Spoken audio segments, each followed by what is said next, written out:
Posible nga bang tumibok ang puso para sa dalawang tao? O sadyang nagiging mapaghanap lang tayo sa mga panahon na wala ng oras sa atin ang taong mahal natin?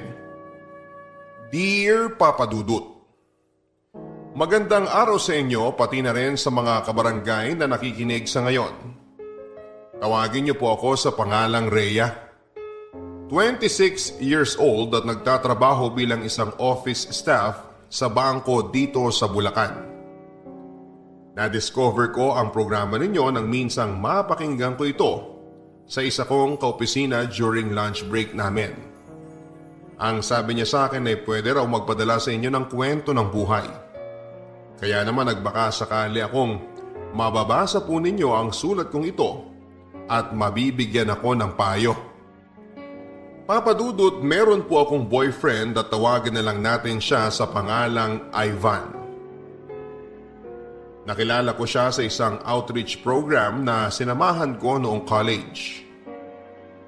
Pareho kaming nasa second year college noon at nasa isang grupo na magbabahay-bahay para magbigay ng mga pagkain. Bago matapos ang araw ay nagkapalitan kami ng cellphone number. At mula noon, Papa Dudut, ay palagi na kaming magka-text at sinabi niya na liligawan daw niya ako. Pero dahil gusto ko talaga makapag-focus sa pag-aaral ay naging magkaibigan muna kaming dalawa. Hanggang sa sinagot ko na siya sa mismong araw ng graduation namin. Suwabe ang naging umpisa ng relasyon namin ni Ivan. Siguro dahil na rin sa pareho kaming nakahanap kaagad ng trabaho. Mabait at masipag siyang magtrabaho at marami kasi siyang pangarap para sa aming dalawa. Bukod doon ay malambing din siya at mahilig sa mga surprises. Isa yon sa mga pinaka nagustuhan ko sa kanya. Sa aming dalawa kasi ay ako talaga ang mas spoiled niya. 2 taon na ang relasyon namin, nangayain niya akong magsama na kami sa isang bahay na malapit sa pinagtatrabahuhan namin. Pumayag naman ako kasi naniniwala ako na mas makikilala mo ang isang tao kapag nakasama mo na siya sa isang bubong.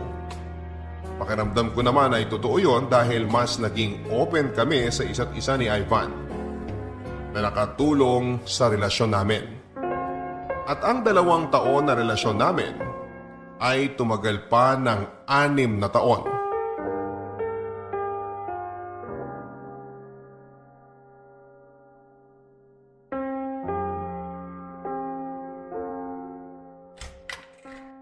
Dahan-dahan lang, babe, ha? Baka matisod ka. Ano ba kasi itong surprise mo sa akin? At kailangan mo pa talagang piringan ng mga mata ko. Paano ito magiging surprise kung makikita mo kaagad? Pero nasa na ba tayo? Apartment pa rin ba natin itong pinasukan natin? Oo naman. Nakita mo naman na sa harap tayo ng apartment nag-park. Bago kita piniringan kanina, hindi ba? Oh, maupo ka na dito. Aalalayan kita. Ang bango ah. Parang bigla akong nagutom sa naaamoy kong masarap na pagkain. Siyempre, kasama yan sa mga sorpresa ko. Oh, pagbilang ko ng 3, pwede mo nang tanggalin ang piring mo, ha? Babe, kinakabahan na ako ah. 1, 2, 3. Surprise! Oh my gosh. Babe, ano to? Laptop! Alam ko, pero di ba mahal to? Di ba nga? Sabi mo parang malapit na masira yung laptop na ginagamit mo sa trabaho. Kaya yan, binili kita ng bago. Happy anniversary, babe! Happy anniversary! Sana nagustuhan mong inihanda ko para sa'yo, ha? Sobra, babe! Kasi ang ina-expect ko talaga ngayon, alam mo yon, simpleng dinner lang dito sa apartment. Pero eto, may pa-flowers ka pa talaga. Kasama ng mga paborito kong pagkain dito sa lamesa natin. Tapos itong laptop na to. Sobrang thank you talaga, babe. Ano ka ba? Wala yun. Laptop lang yan na alam kong kailangan mo sa trabaho. Huwag ka na umiyak. Sorry, hindi ko lang talaga mapigilan. Ay, grabe. 6th anniversary na natin pero hanggang ngayon, hindi pa rin ako sanay sa mga sorpresa mo na ganito. Alam mo, araw-araw kong ipinagpapasalamat sa Diyos na dumating ka sa buhay ko. Sana hindi ka magbago, babe, ha? Hindi ako magbabago. Gagawin kong lahat para sa'yo. Tandaan mo yan. Pati na yung pagmamahal na naramdaman ko mula nung unang beses na nagkita tayo. Hindi rin yun magbabago kahit kailan. Happy anniversary!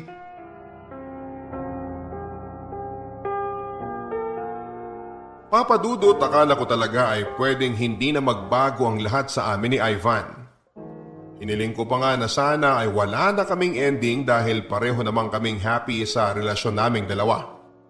Pero siguro nga ay totoo yung sinasabi nila na ang lahat ng matamis na pagkain ay pwede ring tumabang sa paglipas ng panahon. 1 taon pa ang lumipas ay napansin ko ang unti-unting pagbabago kay Ivan. Hindi yung pagbabago na parang nambababae siya kagaya ng napapanood ko sa TV o nababasa sa mga pocketbooks. Ang napansin ko sa kanya ay bigla na lang siyang naging workaholic. Siguro dahil na rin sa nakuha niya ang promotion na matagal na niyang hinihintay. Okay lang naman sana sa akin dahil alam ko na para din yon sa future naming dalawa ang ginagawa niya. Kaya lang Papa Dudut ay halos nawala na siya ng oras sa akin o sa relasyon naming dalawa. Dumating sa point na nasa iisang bubong nga kami, pero para bang hindi kami magkasama. Dahil kahit nasa bahay ay dala-dala pa rin ang trabaho niya galing opisina. Kung hindi naman ay palaging tulog dahil sa pagod. Hindi niya na rin ako sinosurpresa sa monthsary o anniversary namin. Marami na kaming family gathering na hindi napupuntahan at hindi na rin kami nakakapag out of town na dati naman ay naisisingit namin sa schedule naming pareho. Parang ang bango ng dinner natin ngayon Siyempre, niluto ko yata ang paborito mong ulam. Kaya kumain ka na bago pa ito lumamig. Sige, tikman ko nga. Babe, sobrang sarap nga. Namiss ko talaga to. The best talaga ang tinola mo. Sus, nambola pa to. Babe, may gusto nga pala sana akong hingin sa'yo.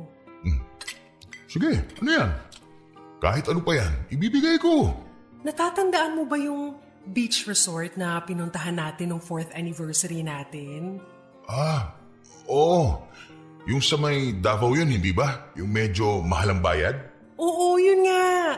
Pero may promo sila next month na 50% discount. Tapos 3 days and 2 nights na. May kasama na ring buffet yun, babe. Kaya baka pwedeng mag-file ka ng leave kahit 2 araw lang para dun. Teka sandali, babe. 2 araw? Oo, ididikit naman natin sa off mo para may 1 araw na pahinga pa tayo. Babe naman, sayang yung leave credits ko na pwedeng ma-convert sa cash kung gagamitin pa natin yan sa ganong kalayo na bakasyon. Saka, gastos lang yun Pero naka 50% discount naman sila Tapos next month pa naman yun. Pwede pa tayo makakuha ng plane ticket na naka-promo rin. Bakit hindi na lang tayo magbakasyon dyan sa malapit? Sa Cavite o sa Laguna o kaya dito na lang din sa Bulacan. Kailan ba tayo huling beses na nakalabas ng Luzon para magbakasyon? 2 years ago na yata Alam mo naman na hindi ganun kadali mag-file sa amin ng leave, hindi ba? Lalo na ngayon sa posisyon ko sa trabaho. Hirap pa rin ako mag-adjust hanggang ngayon, babe. Saka babe, para rin naman sa atin itong ginagawa ko Huwag ka na magalit Alam ko na, kasalanan ko talaga kasi nawawalan na ako ng oras sa'yo. Pero promise, babawi talaga ako. Pero wag muna ngayon, please.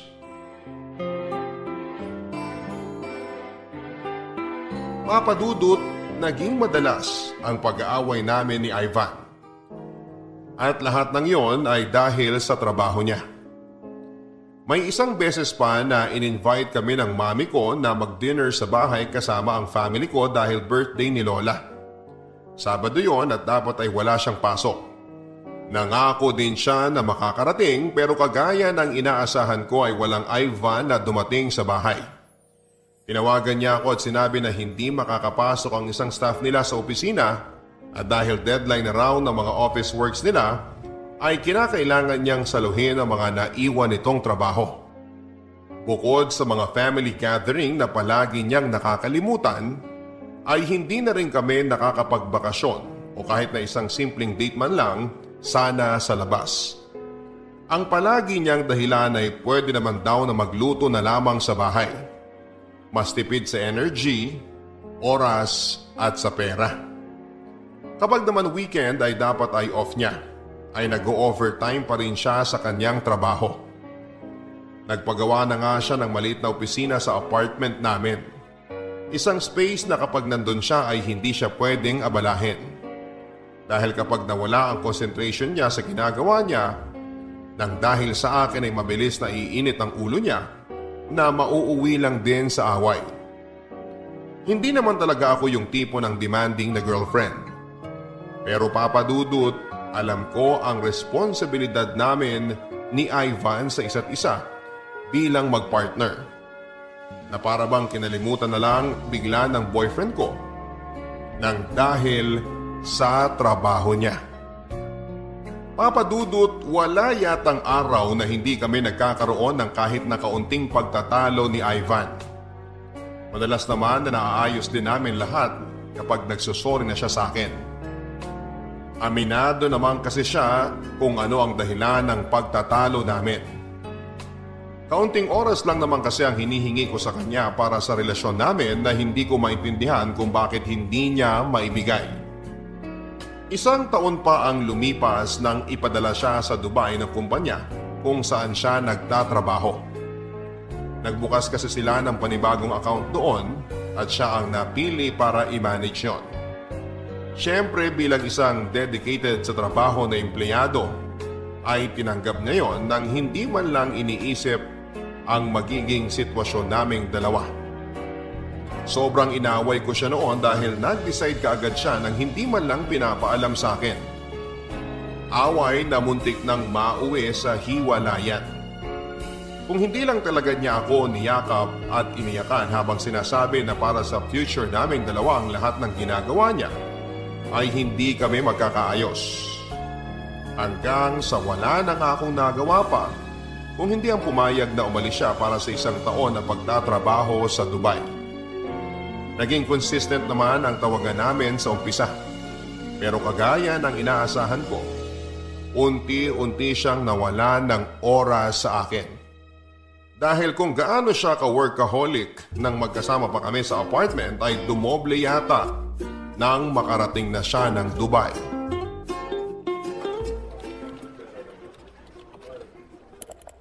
Nasaan ba yung files na yun? Bakit hindi ko makita dito sa folder na binuksan ko sa computer? Ito. Hindi eh. Dapat nandito lang yun eh. Hi, pinatawag mo raw ako? Ay, ikaw ba yung bagong transfer dito sa department namin at yung nag-ayos ng mga report kagabi? Oo, ako nga. Bakit? May mali ba sa ginawa ko?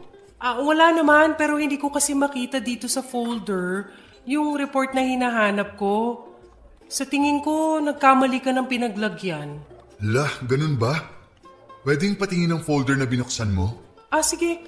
Umupo ka muna dito sa isang upuan habang hinahanap mo yung files. Wala pa naman yung katabi ko eh. Salamat. Dapat nandito lang yun kasi ito yung sinabing folder ni Miss Irma kagabi. Ito. Nakita ko na. Sa katabing folder ko pala siya nailagay. Kaya naman pala. Sige, ako na lang mag-aayos mamaya kasi hindi yan dapat nandyan. Pasensya ka na ha. Ang sungit kasi ni Miss Irma kagabi. Kaya sa totoo lang, hindi ko masyadong naintindihan ang mga instruction na binigay niya. Ayos lang. First week mo pa lang naman dito sa opisina, kaya ayos lang na magkamali ka. Isa pa, masungit talaga yun si Irma. Akala mo kung sino, pare-pareho lang naman tayo ng posisyon dito sa opisina. Akala ko, ako lang ang nasusungitan sa kanya. Rhea ang pangalan mo, di ba? Sabi nung nagpatawag sa akin kanina. Oo, Rhea nga. Ako nga pala si Elmo. Nice to meet you, Elmo. Alam mo, buti na lang pala at nagkamali-mali ako sa paglalagay ng mga files sa computer. Ha? Bakit naman? Kasi kung hindi ako nagkamali, wala sana akong dahilan ngayon para malapitan at makausap ka. Ang suplado mo kayang tingnan mula dun sa table ko. Gano'n ka na nga ulit katagal dito? Mag-iisang linggo. So, ibig sabihin, mag-iisang linggo mo na rin akong ini-stock mula sa lamesa mo. Uy, grabe ka ah. Hindi naman masyado. Medyo lang. Ang sarap mo kasing titigan, lalo na kapag inaantok ako. Nagigising ka agad ako. Alam mo, Elmo, tigil-tigilan mo ako sa mga pagganyan mo, ha? Taken na ako, kaya wag mo na akong diskartehan. Aray naman. Unang pag-uusap pa lang natin, binabasted mo na ako kaagad. Ganun talaga. Huwag ka mag-alala. Marami pa namang magagandang babae dyan sa opisina. Sa itsura mong yan, hinding-hindi ka mababasted. Huwag ka lang didiskarte ulit sa mga taken, ha? Aaminin ko, Papa Dudut, na sa unang beses na nagkausap kami ni Elmo ay naramdaman ko na may kahulugan ng mga simpleng pasaring niya sa akin. Hindi naman ako bata at hindi rin ako manhid para hindi magets na gusto niya akong pormahan. Kaya nga nilinaw ko kaagad sa kanya na nasa isang seryosong relasyon ako. Kaya itigil na niya kung ano man ang iniisip niyang gawin na pagdiskarte sa akin. Ayoko naman kasi na ako pa ang magbigay ng dahilan upang mas lalong lumabo ang relasyon namin ni Ivan. Pero Papa Dudut, kung anong pilit ko na maayos ang relasyon namin ay para bang binabaliwala lahat ni Ivan yon. Ni hindi ko man lang maramdaman ang effort niya para makausap ako sa araw-araw. Ano ba naman yung tawagan niya ako kahit na sa Facebook Messenger lang para magkausap at kumustahan kaming saglit. Pero parang mas nakaluwag pa yata sa kanya na nagkalayo kami dahil hindi ko na siya naaabala sa trabaho niya. Kaya nang minsang hindi niya nasagot ang tawag ko sa dapat na online celebration namin ng aming monthsary, ay sobrang sumama ang loob ko. Tumawag din naman siya sa akin kinabukasan para mag-sorry dahil ginabi na raw siya ng uwi, kaya nawala sa isipan niya ang tungkol sa monthsary namin. Pero dahil sa sama ng loob ko, ay sinabihan ko na siyang mag-focus na lang muna sa trabaho niya at kausapin na lang ako kapag may oras na siya para sa akin at sa relasyon naming dalawa.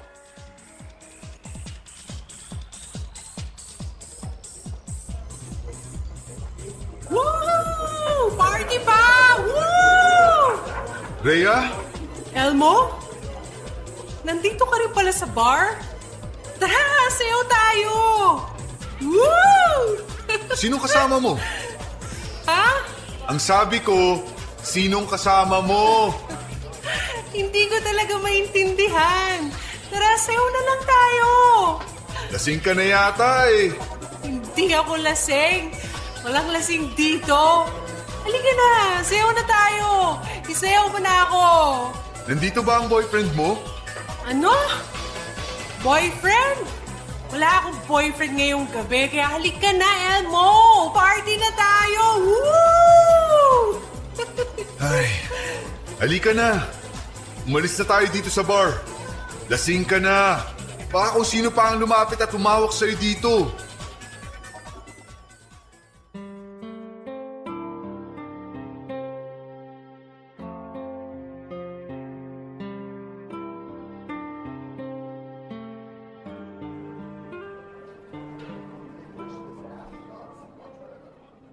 Pasensya ka na kanina ha. Medyo naparami yata yung inom ko talaga. Mabuti na lang nakita mo ako doon. Kasi kung hindi, baka wala ako ngayon dito sa coffee shop. At sa ibang lugar ako dinala ng kung sino man ang humila sa akin. Wala yun. Nakipagkita rin kasi ako sa mga dati kong kaklase. Nagkataon naman na nung palabas na ako, napansin kita na parang lasing na kaya nilapitan kaagad kita. Pansin ko lang ha, parang hindi ka naman sanay uminom ng alak pero bakit nagpakalasing ka kanina? Mahabang kwento eh.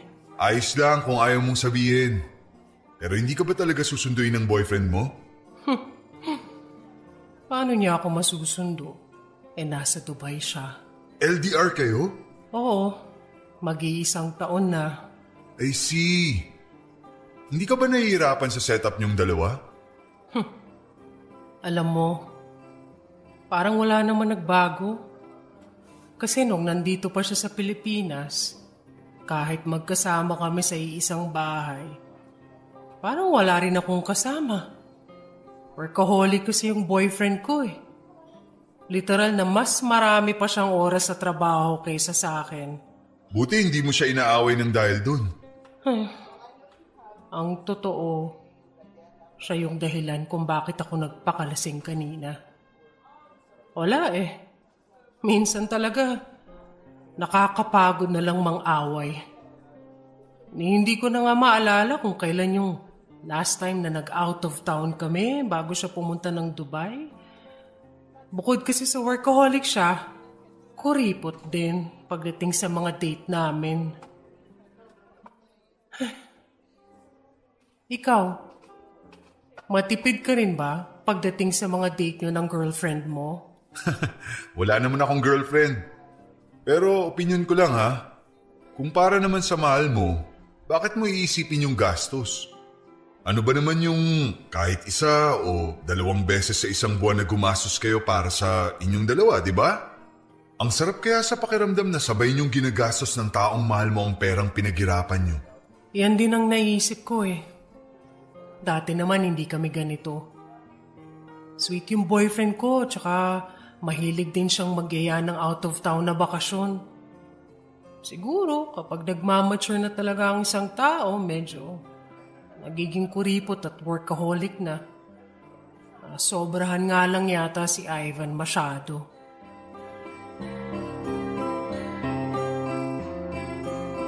Sobrang opposite ng ugali ni Ivan kay Elmo, Papa Dudut. Kung si Ivan ay masyadong tahimik at seryoso. Si Elmo naman ay happy-go-lucky lang at talaga namang sumasakit ang tiyan ko sa kakatawa kapag siya ang kasama ko at kausap ko. Pagdating din sa itsura ay di hamak na malaki ang lamang ni Elmo.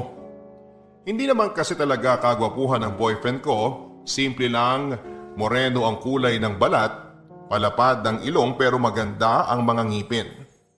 Samantalang si Elmo ay papasa na model ng magazine dahil sa kinis ng balat. Magandang pangangatawan, singkit na mga mata at matangos pa ang ilong. Pero hindi naman talaga ang physical appearance ni Elmo ang naging dahilan kung bakit unti-unti ay naging attracted na rin ako sa kanya. Siguro kasi ang bilis ko lang talaga siyang nakasundo. Marami kaming bagay na pagkakatulad. Hindi lang sa timpla ng kape o pagiging morning person. Mahilig din siya mag-out of town at medyo naiinggit pa ako na magkwento siya na halos nalibot na niya ang buong Pilipinas. Ang totoo kasi pangarap ko rin yun dati pa. Ang malibot ang buong Pilipinas at ang buong mundo kasama si Ivan.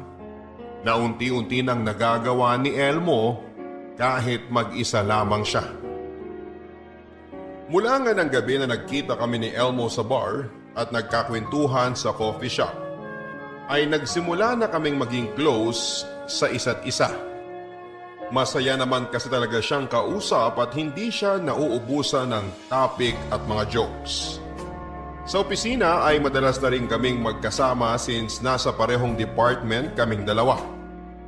Si Ivan naman ay hindi ko pa rin kinakausap ulit.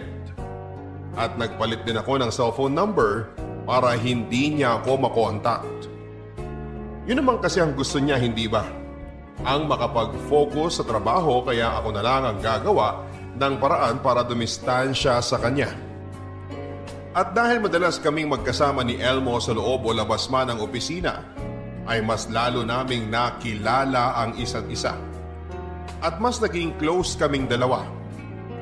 Halos nasabi ko na nga lahat sa kanya ang tungkol sa inanakit ko kay Ivan. Lahat yon ay pinakinggan niya. At pinakinggan ko rin ang lahat ng mga payo na ibinibigay niya sa akin. Papa Dudut, siguro ay hindi niya naman ako masisisi kung tuluyan ang nahulog ang loob ko kay Elmo. Siya kasi yung palagi nandyan para sa akin. Siya ang taga-salo ng bigat na nararamdaman ko sa tuwing naguguluhan ako sa kakaisip kung dapat pa ba talaga naming ayusin ni Ivan ang relasyon naming dalawa. Kaya hindi nagtagal ay tuluyan na nga kaming nagkaroon ng mali at lihim na relasyon. Naging kami na nga ni Elmo at ang alam lang sa opisina namin ay talagang close na close lang kami sa isa't isa. Pero ang hindi nila alam, pagkatapos ng trabaho ay sa apartment ko na siya halos umuwi. Doon ko siya mas lalong nakilala, Papa Dudut. Dahil hindi lang pala siya malambing kapag kasama niya ako sa harap ng marami. Mas malambing at maasikaso siya kapag kaming dalawa na lamang ang magkasama. At aaminin ko, isa sa mga pinaka-nagustuhan ko sa kanya ay ang kakaibang galing niya pagdating sa romansa. Si Ivan kasi ay madaling mapagod at makatulog. Pero iba si Elmo. Mas marami siyang alam na gawin para mapaligaya ako. At kahit may pasok kami sa trabaho kinabukasan, ay game na game siya na pagbigyan ako. Madalas pa nga ay ako ang sumusuko sa aming dalawa. Sa ganoong paraan daw niya kasi mas naipapakita at naipaparamdam ang totoong pagmamahal niya. Kung paano niya ako pinapaligaya sa bawat oras na kaming dalawa lang ang magkasama. Thank you sa paghatid sa akin, Elmo. Naabala ka patuloy. Ano ka ba? Kahit kailan hindi ka naging abala sa akin. O sige, aalis na rin ako. Bukas na lang ulit, daanan kita dito sa apartment mo. Susunduin mo ulit ako? Sigurado ka? Out of the way tong apartment sa bahay ninyo. Wala yun. Kesa naman mahirapan ka pang bumiyahe. Hindi pa ba ipapahakot ni Ivan ang mga gamit niya dito sa apartment niyo? Di ba tinapos mo naman na ang relasyon yung dalawa? Dapat ibalot mo na ang mga gamit niya tapos ipadala mo na sa bahay ng parents niya. To be honest, Elmo, gusto ko kasi muna siyang makausap ng personal bago ko tuluyang tapusin ang lahat sa aming dalawa.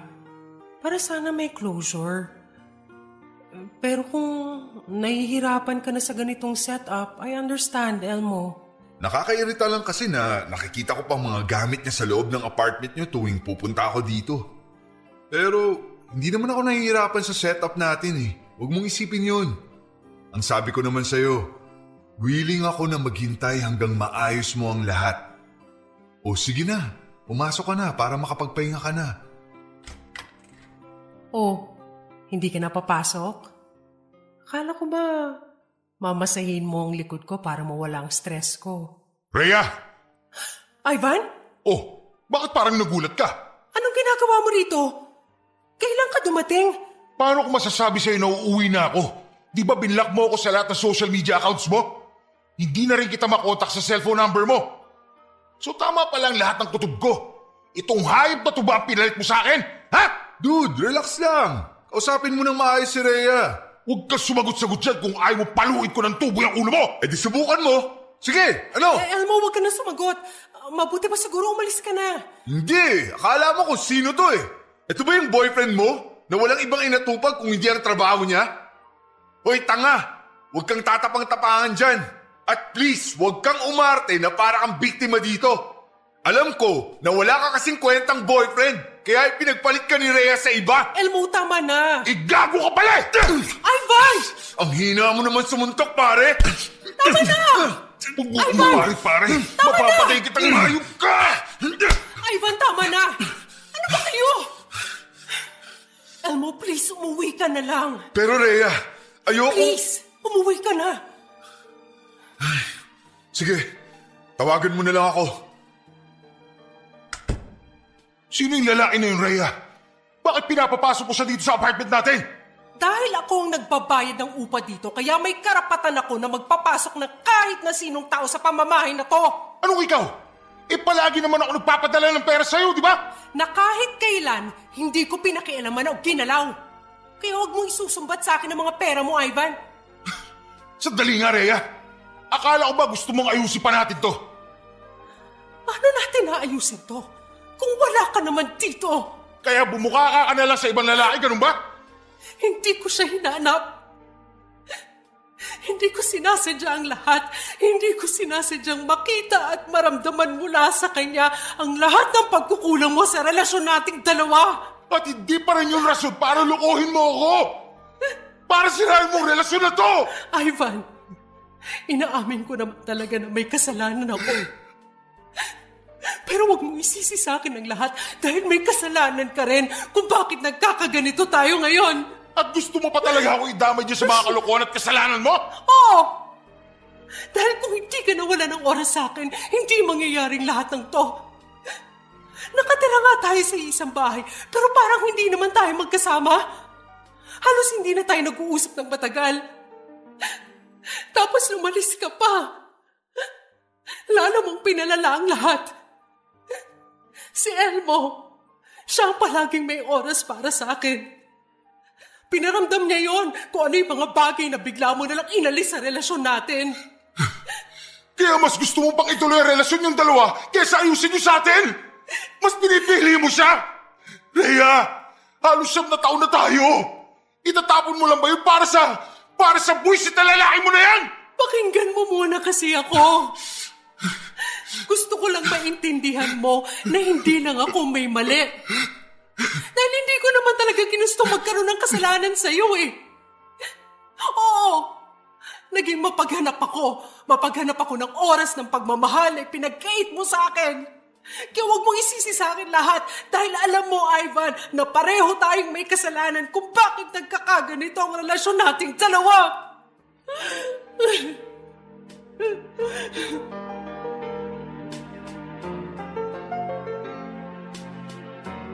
Oo, ako ang nagloko at nagkaroon ng ibang lalaki.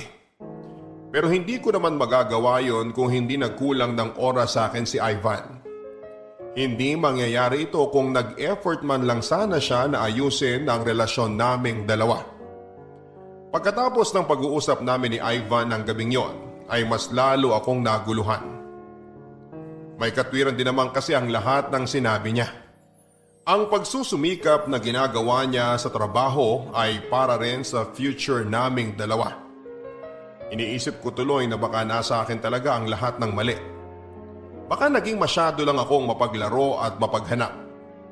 Baka naghahanap lang ako ng mapaglilibangan at mapaglilipasan ng oras. Pero hindi eh. Dahil sa totoo lang, sa tuwing kasama ko si Elmo, napakagaan ng pakiramdam ko.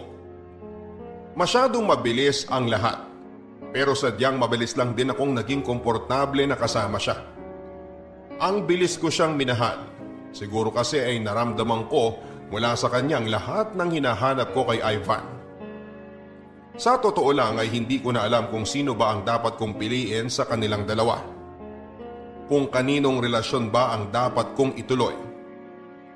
Hanggang sa nagdesisyon akong tapusin ang halos 5 buwan na maling relasyon namin ni Elmo.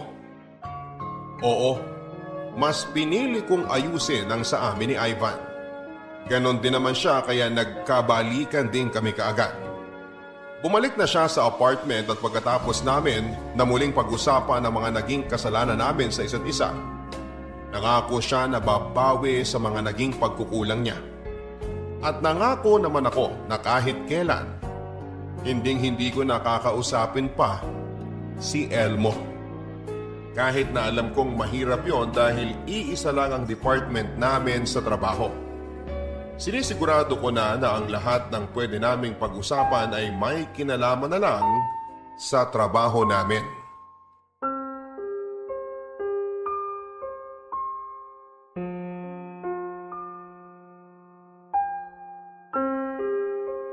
Rhea, sandali. Mag-usap naman tayo. Pwede ba, Elmo? Huwag mo nga akong hawakan. Hindi ba sinabi ko na sa'yo na huwag mo na ulit akong lalapitan pa kung hindi naman tungkol sa trabaho ang sasabihin mo? Sorry. Gusto ko lang naman na makausap ka. Tungkol na naman ba saan? Tungkol sa atin. Nakapag-usap at nagkalinawan na tayo nung 1 linggo pa. Kaya wala na tayong dapat pag-usapan pa. Kasi tapos na. Tapos na tayong 2. Pero pumayag na ba ako? Kailangan pa ba yun? Oo! Dahil 2 tayo sa relasyon na to. At hindi pwede na basta mo na lang itatapon ng kung ano man ang meron tayong 2. Pero nagawa ko na. Tinapon at tinapos ko na ang lahat dahil gusto ko nang ayusin ang relasyon namin ni Ivan. Mahirap ba talagang intindihin yun? Ayoko na. Tanggapin mo nang tapos na tayo. Paano tayo? Paano yung nararamdaman natin para sa isa't isa? Wala na nga tayo. Pwede ba, Elmo? Huwag mo naman akong pahirapan pa. Bakit? Sa tingin mo ba ikaw lang ang nahihirapan? Mas nahihirapan ako dahil ako yung naiwan sa ere. Kaya nga paulit-ulit ako nagsusori. Dapat nung una pa lang hindi na kita in-entertain.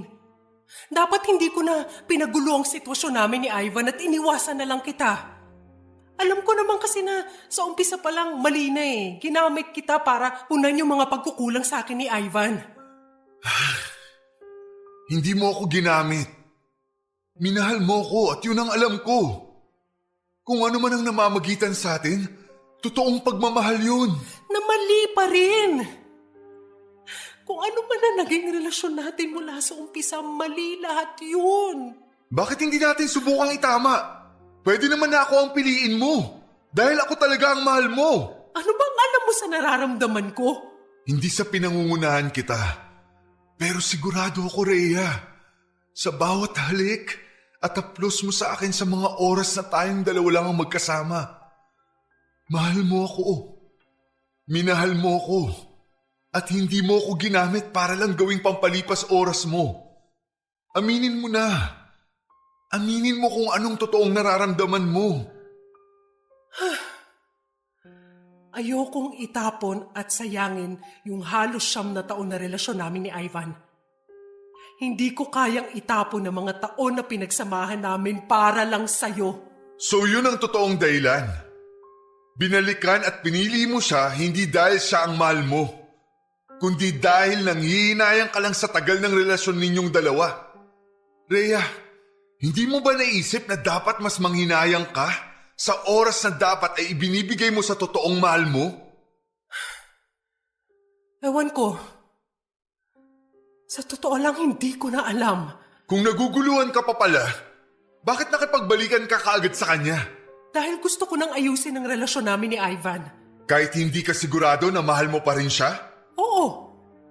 Dahil yun ang nag-iisang bagay na sigurado ko na gusto kong gawin. Ang hindi masayang ang napakatagal na pinagsamahan namin ni Ivan. Kaya please lang, Elmo, layuan mo na ako.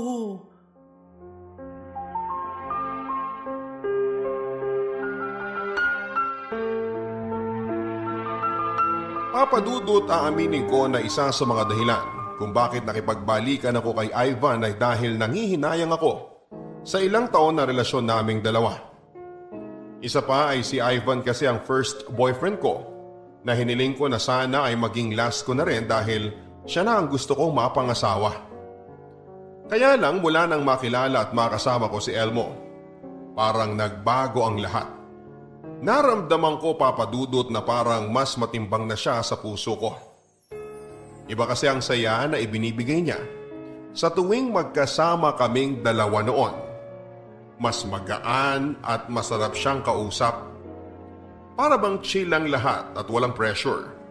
Hindi kagaya ni Ivan na walang ibang gustong pag-usapan kung hindi trabaho at mga plano para sa future. Pero kahit alam ko sa sarili ko na mas mahal ko na si Elmo, ay si Ivan pa rin ang pinili ko. Ayoko kasing magtapon ng maraming taon para lamang sa ilang buwan namin ni Elmo.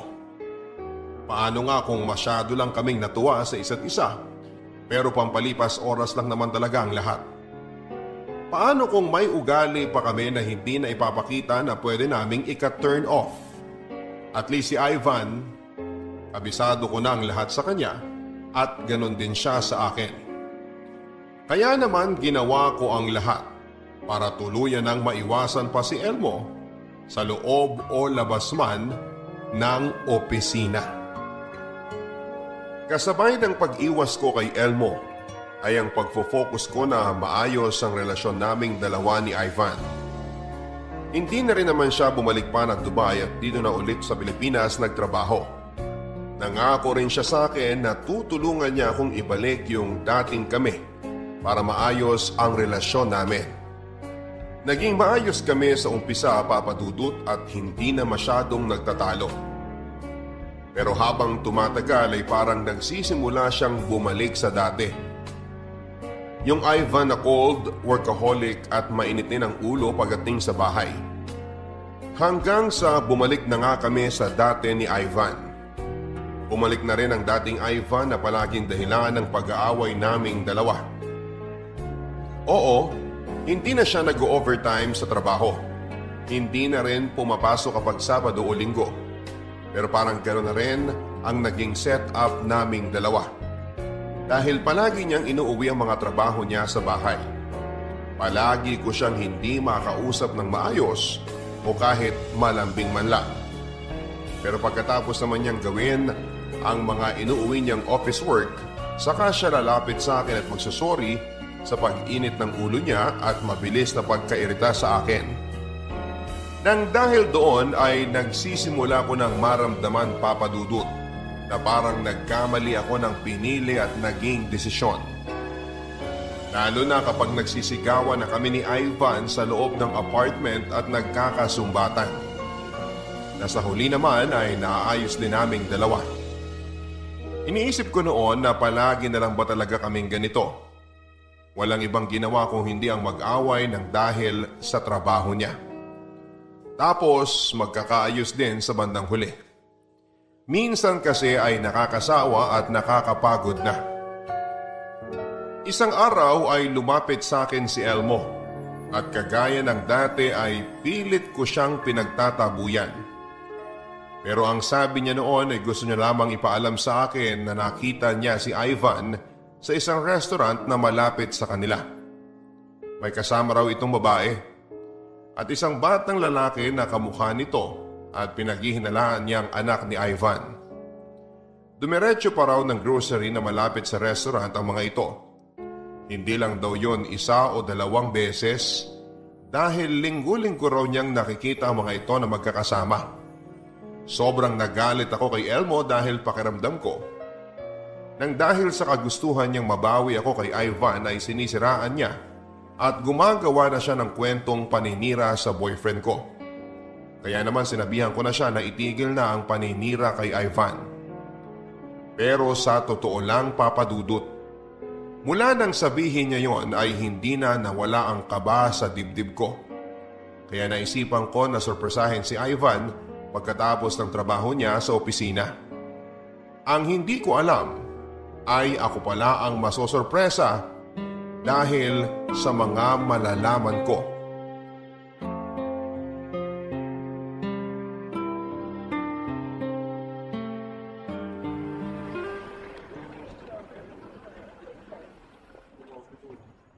Nasaan na kaya si Ivan? Hindi niya na sinasagot ang mga tawag ko. Ang sabi ng guard sa opisina nila, nandito lang daw siya sa restaurant. Teka, siya yata yun. Pero sino yung babaeng kasama niya na inabutan niya ng pera?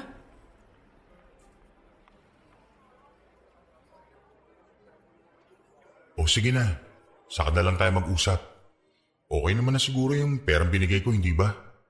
Babalik na ako sa opisina. Ivan? Rhea? Anong ginagawa mo dito? Wala lang. Gusto lang kitang sorpresahin. Parang ako pa yata ang masosorpresa dito. At nandito pa talaga kayo sa sulok. Para hindi kayo masyadong kita, ganon? Teka ha, tatabi ako sa inyo. Para naman updated ako sa mga ganap sa buhay nyo. Sige, salamat ulit ha. Tawagan mo na lang ako kung kailan mo siya gustong makita. Sandali lang. Hindi ka pa nga pinapakilala ng boyfriend ko sa akin eh. O baka naman gusto mo na ikaw na magpakilala sa sarili mo. Para malaman ko na rin kung bakit kanya inaabutan ng pera. Upo ka muna. Bitiwan mo nga ako. Wala akong dapat na sabihin sa'yo ha. Ganon? Ivan, pwede bang pagsabihan mo nga tong babaeng to? At saka sabihin mo sa kanya na kumalma siya. Kung hindi, papatulan ko talaga tong girlfriend mong pabebe. Ang kapal na mukha nito. Rhea, please, kumalma ka lang. Huwag tayong gumawa ng eksena rito. Joy, sige na, umalis ka na. Ako nang magpapaliwanag kay Rhea. Ayusin mong paliwanag mo, Ivan, ha? Dahil kung hindi, magwawala talaga ako rito. At ikaw, babae ka. Nakakaya ka. Ang dumi-dumi mo. Sumasawsaw ka sa relasyon namin ng boyfriend ko. At hindi rin naman masyadong makapal yung mukha mo dahil may gana ka pa talagang manghingi ng pera kay Ivan. Pwede bang ayus-ayusin mo yung pananalita mo? Wala kang alam. Siguraduhin mo munang tama yung binibintang mo sa akin, ha? Bakit? I-deny mo pa ba? Huling-huli na kayong dalawa, walang niya kayo? Okay, fine. Para manahimik ka na. Wala kaming relasyon ng boyfriend mo. Kaya pwede ba? Ayoko ng gulo dahil hindi ako pumapatol sa mga taong makitid ang pag-iisip. At talagang hinahamon mo kung babae ka. Akala mo kung sino ka, ha? Pumili ka ng lalaking aahasin mo. Huwag tong boyfriend ko. Hindi ko nga inahas yung boyfriend mo. Kaya dahan-dahan ka sa mga pinagsasasabi mo. Joy, tama na. Ako nang bahala magpaliwanag kay Rhea. Umalis ka na, please. Bakit ba akong inaawat mo? Yang palingkerang girlfriend mo ang awatin mo. Palingkera pala, ha? Halika ditong babae ka! Rhea, ano ba? Sinabi ng tama na eh. Hindi ka ba talaga titigil, ha? Nakakahiya na sa mga tao, oh. Wala akong pakialam! Halika dito! Para magkaalaman tayo. Maabot ko lang talaga yung buhok mo. Manghihiram ka ng mukha sa sahig! Rhea, tama na nga. Tumigil ka na. Mabuti pa, Ivan, aalis na ako, ha? Sabihin mo na lang kung kailan mo gustong dalawin ng anak natin. Anak? May anak kayo ni Ivan? Magpapaliwanag muna ako. Ikaw? Ang sabi mo, wala kayong relasyon ng boyfriend ko. Pero sabihin mo sa akin ng totoo, may anak ba kayong dalawa ni Ivan? Oo, meron! May anak kami ni Ivan. 4 years old na siya. At kaya ako inaabutan ng pera ng boyfriend mo para sa sustento niya sa bata. Okay na ba? Matatahimik ka na ba? Tawagan mo na lang ako, Ivan, ha? Kung kailan mo ulit gusto makita ang anak mo. Aalis na talaga ako.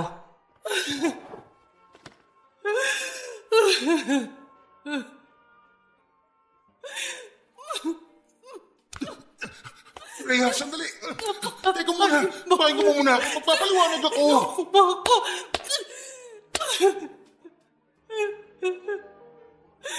Ano pang ipapaliwanag mo? Sinabi na sa akin lahat ng babae mo tungkol sa anak niyong dalawa. Hindi mo kasi naiintindihan ko ano yung nangyari. Pues, ipaintindi mo sa akin na huwag kong paniwalaan yung mga sinabi ng babae mo. Pakinggan mo muna kasi ako. Hindi ko naman tinatanggi na may anak kami ni Joy. O ano pa pala ang gusto mong sabihin? Ha? Na wala naman talaga kami relasyon ni Joy.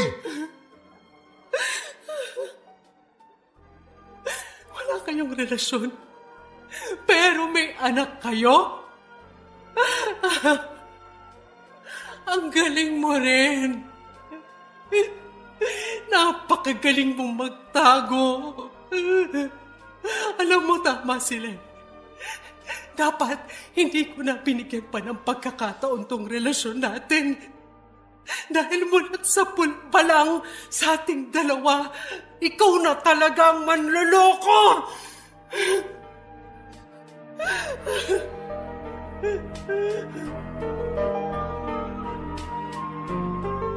Papa Dudut, hindi ako makapaniwala na totoo pala ang lahat ng sinabi ni Elmo tungkol kay Ivan. Na niloloko ako ng lalaking pinili at binalikan ko. 5 taon. 5 taon na niya pala akong niloloko. Kahit sabihin niya na isang beses lang na may nangyari sa kanila ni Joy, nakabuo pa rin sila ng bata. May anak na siya na itinatago niya sa akin ng ilang taon. Na kaya pala halos pinapatay na niya ang katawan niya sa pagtatrabaho ay para mas maitago niya sa akin ang responsibilidad niya sa anak niya. At kung hindi ko pa sila mahuhuli sa akto, mukhang wala pa talagang balak si Ivan na sabihin sa akin ang katotohanan. Sobrang sakit lang. Kasi pinilit ko pang ayusin ang relasyon namin na matagal na pala talagang sira ng dahil sa kanya. Akala ko kasi, ako talaga ang may mali kaya magulo ang relasyon naming dalawa. Na naging masyado lang akong mahina at mapaghanap dahil sa kawalan ng oras ni Ivan para sa akin. Pero may dahilan naman pala lahat ng ginagawa niyang sobrang pagsusumikap sa trabaho. Hindi lang yon para sa akin o sa amin. May kahati na pala ako. Matagal na.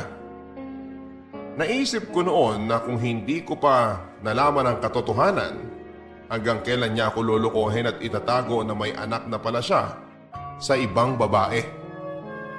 Kaagad akong umuwi ng apartment ng araw na yon para iimpake ang lahat ng mga gamit ko.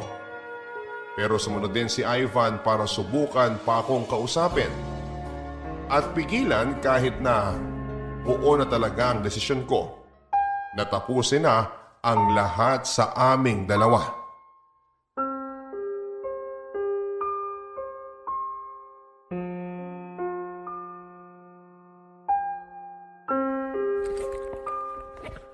Rhea, please. Itigil mo muna kasi yung pag-iimpake mo. Teka, mag-usap muna tayo. Para saan pa? Nakita at nalaman ko na lahat. Sinabi na ng babae mo sa mismong harapan ko na magkaharap-harap tayo kanina. Kaya alis na ako sa apartment na to dahil ayoko na. Pagod na akong ayusin ang relasyon nating dalawa na paulit-ulit mo lang na sinisira. Pakinggan mo muna kasi ako. Para saan? Para sa mga bago mong kasinungalingan? Hindi naman ako nagsinungaling eh. Hindi ko lang kagad sinabi na may anak na ako. At kailan mo planong sabihin sa akin ang tungkol sa kanya? Na nabuo lang naman ang batang yon habang magkarelasyon tayong dalawa. Kapag may lakas na ako ng loob, Rhea, sasabihin ko naman sa'yo eh. Kapag may sapat na akong ipon para sa pagpapakasal natin, maniwala ka naman sa akin.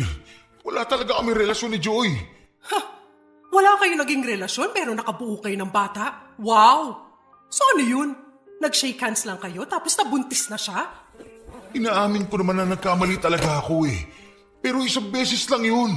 Isang gabi lang. 5 years ago, nang umuwi ka sa probinsya ninyo, naglasing ako mag-isa sa bar dahil hindi ko nakuha ang promotion na matagal ko nang pinaghihirapan. Doon ko nakilala si Joy. Tapos wala na ako masyadong matandaan. Basta nagising na lang ako na... Na may nangyari sa inyong dalawa. Ang galing. Ang galing mong gumawa ng kwento kahit kailan, Ivan. Pero yun nga kasi ang totoo. Hindi ko na nga siya nakita pagkatapos ng isang gabi na yun. Hindi na siya nagparamdam. Tapos 2 years ago, bigla na lang siya bumalik. Pinakilala niya sa akin si Ian, yung anak naming dalawa. Bakit hindi mo kaagad sinabi sa akin? Dahil natakot ako na baka hiwalayan mo ko kapag nalaman mong totoo. Kaya tinago mo na lang sa akin. At wala ka na talagang balak na sabihin sa akin ang tungkol sa batang yun? Meron naman, pero hindi pa dapat ngayon. Dahil hindi ko pa kaya. Wala pa ako sapat na lakas ng loob. Kaya nga nagsusumikap ako sa trabaho eh. Dahil gusto kong ipakita sa'yo na ako yung lalaking mas karapat dapat para sa'yo. Kahit may anak na ako sa ibang babae. Lahat ng ginagawa ko sa trabaho para sa'yo, Rhea. Para sa ating dalawa. Hindi rin. Dahil ang totoo, lahat ng pagpapakahirap mo sa trabaho ay para sa responsibilidad na ginagampanan mo sa anak mo bilang ama. Para hindi ko maramdaman na nababawasan ang ipon nating dalawa na sinasabi mong para sa kasal natin. Tama ako, di ba? Rhea naman. Kaya mo rin siguro biglang sinunggaban yung pagkakataon na ipadala ka ng kumpanya nyo sa Dubai para kumita ka ng mas malaki at makapag-ipon ng mas mabilis. Ano? Rhea, I'm sorry. Sinasabi ko na nga ba eh.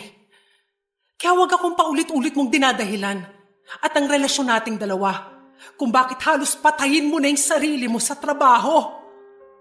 Dahil alam mo sa sarili mo na para rin yun sa tinatago mong anak. Nakakatawa ka lang eh.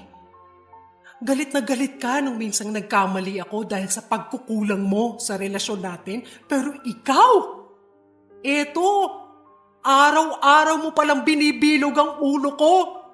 Sa bawat oras na magkasama tayo, niloloko mo ako! Rhea, please. Pwede pa naman natin ayusin to, hindi ba? Mahal kita.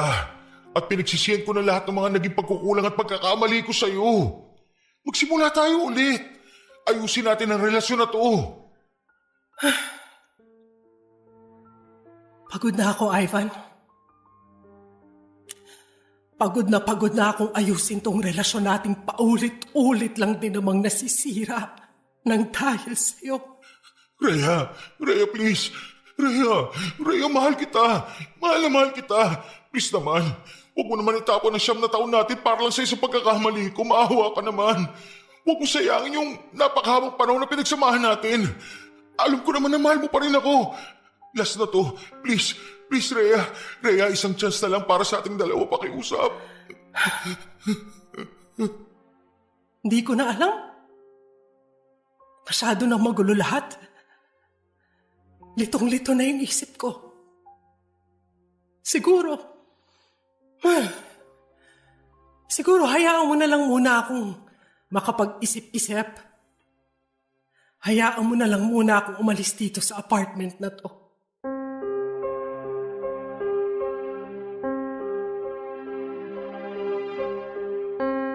Papa Dudut, umalis na nga ako ng apartment namin ni Ivan at tuluyan ko na ring tinapos ang relasyon naming dalawa.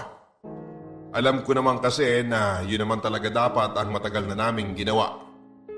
Dahil hindi na talaga nagiging maayos ang pagsasama namin. Hindi ko kaagad nadala ang lahat ng gamit ko pa uwi sa bahay namin. Binalikan ko lamang ang iba kapag wala sa apartment si Ivan.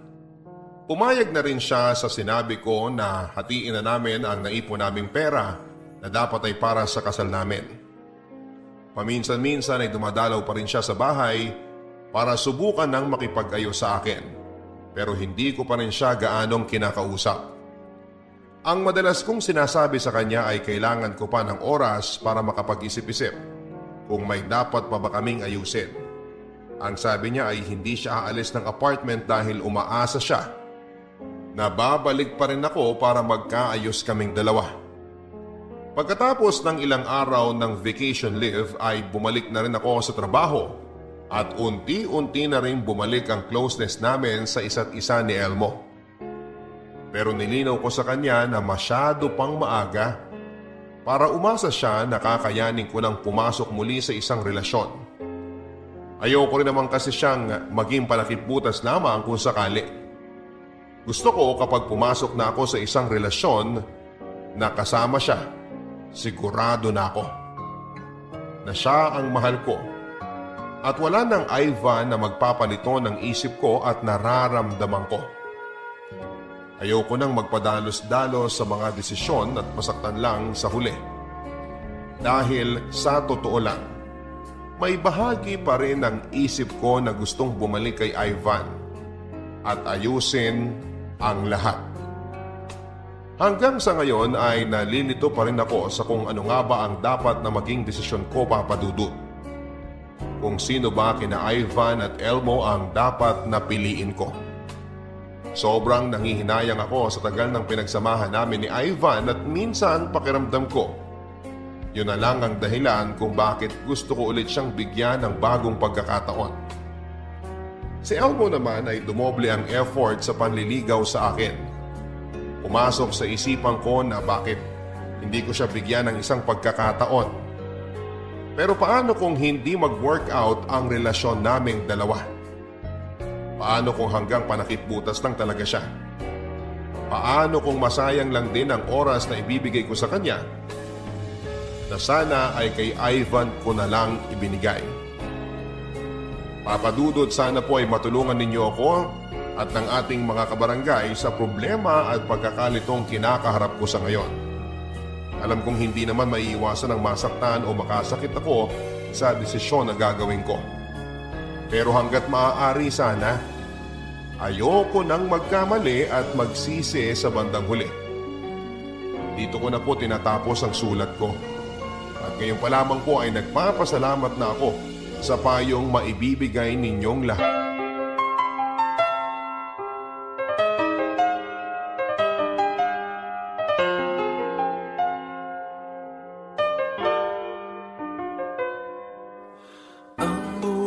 Ay mahiwaga, laging may lungkot at saya. Sa Papa Dudut Stories, laging may karamay ka.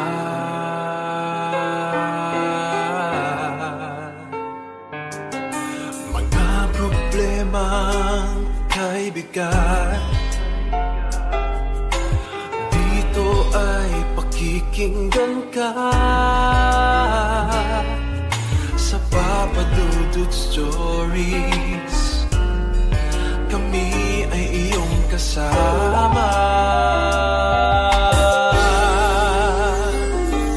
Dito sa Papa Dudut Stories, ikaw ay hindi nag-iisa.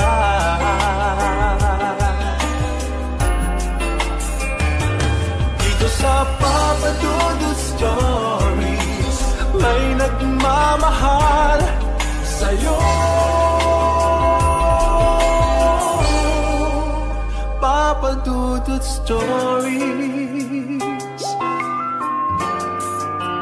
Papa Dudut Stories, Papa Dudut Stories.